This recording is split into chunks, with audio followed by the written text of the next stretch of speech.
الحمد لله رب العالمين والصلاة والسلام على سيد الأنبياء والمرسلين محمد وآله وأصحابه أجمعين ومن تبعهم بإحسان إلى يوم الدين. أما بعد، أعوذ بالله من الشيطان الرجيم. بسم الله الرحمن الرحيم. إنما يخشى الله من عباده العلماء إن الله عزيز غفور. وقال إن الذين قالوا ربنا الله ثم استقاموا تتنزل عليهم الملائكة. صدق الله العظيم. جنہیں میں ڈھونڈتا تھا آسمانوں میں زمینوں میں، جنہیں میں ڈھونڈتا تھا آسمانوں میں زمینوں میں، وہ نکلے میرے ظلمت خانہ دل کے مکینوں میں. جلا سکتی ہے شمع کشتہ کو موجے نفس ان کی، جلا سکتی ہے شمع کشتہ کو موجے نفس ان کی. الہی کیا چھپا ہوتا ہے اہل دل کے سینوں میں. نہ پوچھ ان خرقہ پوشوں کی ارادت ہو تو دیکھ ان کو، نہ پوچھ ان خرقہ پوشوں کی ارادت ہو تو دیکھ ان کو، یدے بیضا لیے بیٹھے ہیں اپنی آستینوں میں. وہ بہار آئی اگر گلشن میں تو کس کام کی آئی، بہار آئی اگر گلشن میں تو کس کام کی آئی، نشے من شاخ پہ باقی رہا نہ دل ہی سینوں میں. محترم حضرات، آج میں ان یاران باصفا، شہیدان عشق و وفا، وارثان بلال رضی اللہ عنہ اور سراخیل آزادی کے تذکرے کی سعادت حاصل کر رہا ہوں، جن کا قلب و جگر اسلام کی عظمت سے معمور تھا، جن کے چہرے پر عزم و استقلال کی کرنیں جلوہ فکن تھی، جن کا دل جذبہ جہاد سے سرشار تھا، جنہوں نے اپنی پوری زندگی اسلام کی سربلندی اور اعلاء کلمت اللہ کے لیے وقف کر دی، جن کی ایک تاریخ ہے، جن کی ایک داستان ہے، جنہوں نے ہر دور میں اسلام کی آبیانی کی ہے اور چمنستان اسلام کی طرف بڑھنے والی ہر باد سموم کی راہ میں دیوار آہنی اور سد سکندری بن کر قائل ہو گئے ہیں. حضرات، اس چمنستان عالم کا پتا پتا اور بوٹا بوٹا اس بات پر شاہد ہے کہ یہ طبقہ ان اصحاب فکر و نظر اور وارثان قلب و جگر کا طبقہ ہے، جنہوں نے تاریخ کے ہر نازک موڑ پر اس امت کی رہنمائی اور دستگیری فرمائی ہے. یہ ان یاران باصفا اور شہیدان عشق و وفا کا قافلہ ہے، جنہوں نے تاریخ کے ہر نازک موڑ پر اس امت کی رہنمائی فرمائی ہے اور باطل کا مقابلہ کیا ہے. جب بھی باطل نے حق کو چیلنج دیا، انہوں نے اس کے چیلنج کو قبول کیا اور سر بکف میدان میں آ نکلے اور جم کر پوری بے خوفی کے ساتھ باطل کا مقابلہ کیا. میرے دوستوں، انہوں نے جانے تو دے دی مگر باطل کو کبھی پیٹ نہ دکھائی. انہوں نے سر تو کٹا دیا مگر پرچم اسلام کو سر نگو نہ ہونے دیا.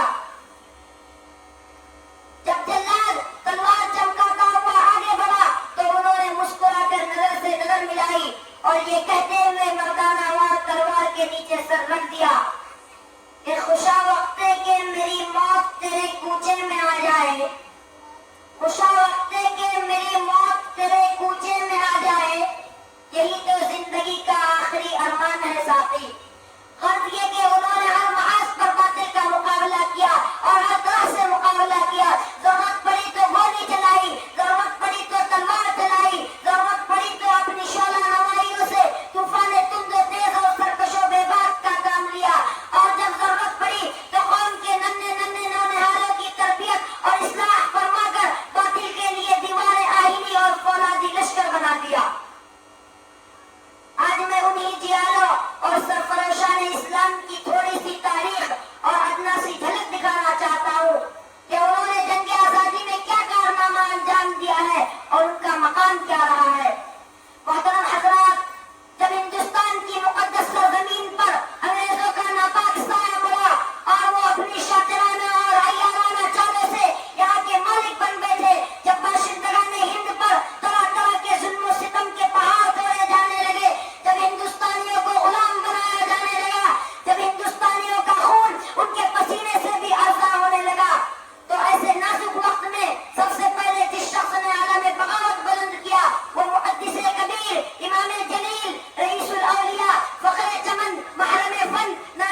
کے مصداق بن گئے۔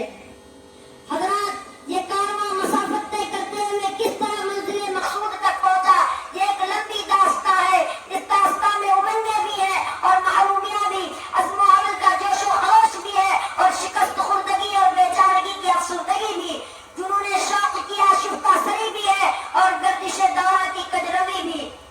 اس طویل مسافت کو طے کرتے ہوئے ان کے پاؤں مسلسل لہولہان ہوتے رہے، ہزاروں اور لاکھوں کا وجود غبار راہ بن کر اڑ گیا۔ کبھی جبر و تشدد کی خاردار جھاڑیوں نے ان کے دامن کو تار تار کیا، کبھی وحشت و بربریت کے پہاڑ ان کی راہ میں قائل ہو گئے، مگر اس بزم جنوں کے دیوانوں نے ہمت نہیں ہاری اور حادثات و مصائب سے ٹکراتے ہوئے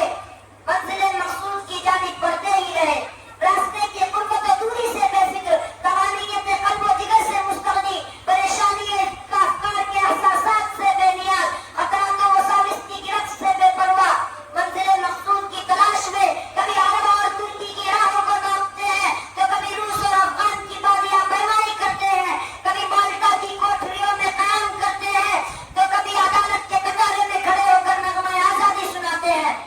کبھی پھانسی کے پھندوں کو چوم کر منزل کا نشان پوچھتے ہیں تو کبھی ریوالور کی لبلبی پر انگلی رکھ دیتے ہیں کہ شاید گولیوں کی سنسناہٹی منزل کا پتہ بتا سکے۔ غرض یہ کہ ان دیوانوں نے ہر راہ سے منزل تک پہنچنے کی کوشش کی اور پہنچ کر ہی دم لیا۔ تاریخ ہند ہم سے کہتی ہے، اس بزم جنوں کے دیوانے ہر راہ سے پہنچے محفل تک، اس بزم جنوں کے دیوانے ہر راہ سے پہنچے محفل تک، بے تعظیم ان کی عام ہوئی صحراؤں سے لے کر ہل تک۔ آسم کے گراف میں لکھتے تھے وہ اپنے دل نادا کا حال، آسم کے گراف میں لکھتے تھے وہ اپنے دل نادا کا حال، شاید کہ تلاش مقتل میں کوئی پہنچے پتھر قاتل تک۔ حضرات آپ کو معلوم ہے کہ اس ہندوستان کی جنگ آزادی میں اگر علماء حصہ نہ لیتے تو یہ ہندوستان کبھی بھی آزاد نہ ہوتا، اگر یہ سرخیل آزادی نہ ہوتے تو تحریک آزادی نہ چلتی، تحریک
رحمت اللہ علیہ کے سب سے چہیتے اور ہر دل عزیز شاگرد شیخ الاسلام حضرت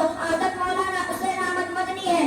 جنہوں نے خلافت کانفرنس کراچی میں ایسے وقت میں شرکت کی کہ ان کو گولی مار دیے جانے کا حکم مل چکا تھا۔ لوگوں کا خیال تھا کہ حسین احمد نہیں آئے گا، مگر لوگوں کی آنکھیں اس وقت حیرت سے پھٹی رہ گئی جب وہ مرد مجاہد کفن پردوش ہو کر اسٹیج پر آیا اور جلسہ کی صدارت فرمائی۔ اسی کانفرنس میں حضرت نے انگریزوں کو بلبل اور گوریوں کو گل سے تشبیہ دیتے ہوئے فرمایا،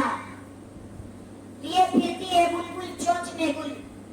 لیے پھرتی ہے بلبل چونچ میں گل، شہید ناز کی تربت کہاں ہے؟ راضی کہتا ہے کہ جب حضرت نے یہ شعر پڑھا تو لوگ جوش میں آتے گھنٹے تک مسلسل نعرے لگاتے رہے، اور پھر علماء کی قربانیوں اور اپنے فتویٰ کی جانب اشارہ کرتے ہوئے انگریزوں کو مخاطب کر کے فرمایا، کھلانا سمجھ کر نہ برباد کرنا، کھلانا سمجھ کر نہ برباد کرنا کہ ہم بھی کسی کے بنائے ہوئے ہیں۔ فرنگی کی فوجوں میں حرمت کے فتوے، ارے فرنگی کی فوجوں میں حرمت کے فتوے سرے دار چڑھ کر بگائے ہوئے ہیں۔ وہ شجر آزادی کے خودے کے سینچا، وہ شجر آزادی کے خودے کے سینچا تو پھل اس کے پکنے کو آئے ہوئے ہیں۔ الغرض قصہ مختصر یہ ہے کہ اگر ہندوستان کی جنگ آزادی میں علماء حصہ نہ لیتے تو یہ ہندوستان کبھی بھی آزاد نہ ہوتا۔ ان مقدس اور پاکیزہ ہستیوں نے ایسی ایسی بے مثال اور لازوال قربانیاں دی ہیں کہ جن کی نظیریں پیش کرنے سے تاریخ امم عاجز و قاصر اور عقل انسانی حیران و ششدر ہے۔ اور آج ہمیں اس بات پر فخر ہے کہ ہمارے اسلاف نے ہندوستان کے ساتھ وفاداری اور اس کے لیے جانثاری کے ایسے ایسے معین العقول ثبوت پیش کیے ہیں کہ انگشت بدندائیں زمین چاند ستارے، لیکن چونکہ انہوں نے یہ لڑائی شہرت و ناموری کے جذبات سے ایک سرحری ہو کر لڑی تھی، اس لیے جب کاروان آزادی اور قافلہ حریت منزل مقصود تک پہنچا تو یہ میر کارواں اور سرخیل آزادی کو شاہ گمنامی میں جا کر بیٹھ گئے اور دنیا والوں سے کہہ دیا کہ جو شخص شہرت و ناموری چاہتا ہے وہ جائے اور اپنے خدمات کی مزدوری لے اور جگہ جگہ اپنے مجسمے نصب کرائے۔ ہمیں اس کی کوئی ضرورت نہیں ہے، کیونکہ ہم نے یہ جنگ مزدوری لینے کے لیے نہیں لڑی ہے، ہم نے اپنی قربانیوں کے سراج لینے کے لیے نہیں لڑی ہے، بلکہ ہم نے یہ جنگ اللہ کی خوشنودی اور اس کی رضا جوئی کے لیے لڑی ہے۔ ہمارے ہندوستان کو ہمارے مجسمے کی ضرورت نہیں، کیونکہ اس ہندوستان کا پتا پتا بوٹا بوٹا حال ہمارا جانے ہے، پتا پتا بوٹا بوٹا حال ہمارا جانے ہے، جانے نہ جانے گلی نہ جانے باغ تو سارا جانے ہے۔ مگر اے لوگوں، ہمیں ان مجاہدین کی یادوں کو زندہ رکھنا ہوگا، ان کی بے مثال اور لازوال قربانیوں سے اپنا اور بیگانوں کو آشنا کرانا ہوگا، کیونکہ ملک کے غداروں اور مسلم دشمنوں کی کوشش یہ ہے کہ ان عظیم مجاہدین کے کارناموں سے ہندوستانی عوام کو اندھیرے میں رکھا جائے اور یہ تاثر دی جائے کہ جنگ آزادی مسلمانوں نے نہیں صرف ہندوؤں نے لڑی ہے، اور وہ یقیناً اپنی اس ناپاک سازش میں بڑی حد تک کامیاب ہو چکے ہیں، کیونکہ آج خود ہماری نئی نسل ان بزرگوں کی عظیم قربانیوں سے یکسر ناواقف ہو چکی ہے۔ لہذا اگر ہم ان مقدس ہستیوں کے مجسمے حرام ہونے کی وجہ سے نصب نہیں کرا سکتے تو کم از کم ان کے نام پر ادارے اور لائبریریاں تو کھولی جا سکتی ہے، تاکہ ہماری جدید نسل اور آئندہ آنے والی نسلیں ان بزرگوں کی جانثاری و جاسپاری اور وطن کے ساتھ وفاداری کے حیرت انگیز واقعات کو فراموش نہ کر سکے۔ اگرچہ ان بزرگوں نے زبان قال و حال دونوں سے کہہ دیا ہے کہ نہیں منت کا شیطان شنیدن داستہ میری، نہیں منت کا شیطان شنیدن داستہ میری، خاموشی گفتگو ہے بے زبانی ہے زباں میری، اٹھائے کچھ وقت لالا نے کچھ نرگس نے کچھ گل نے، اٹھائے کچھ وقت لالا نے کچھ نرگس نے کچھ گل نے، چمن میں ہر طرف بکھری ہوئی ہے داستاں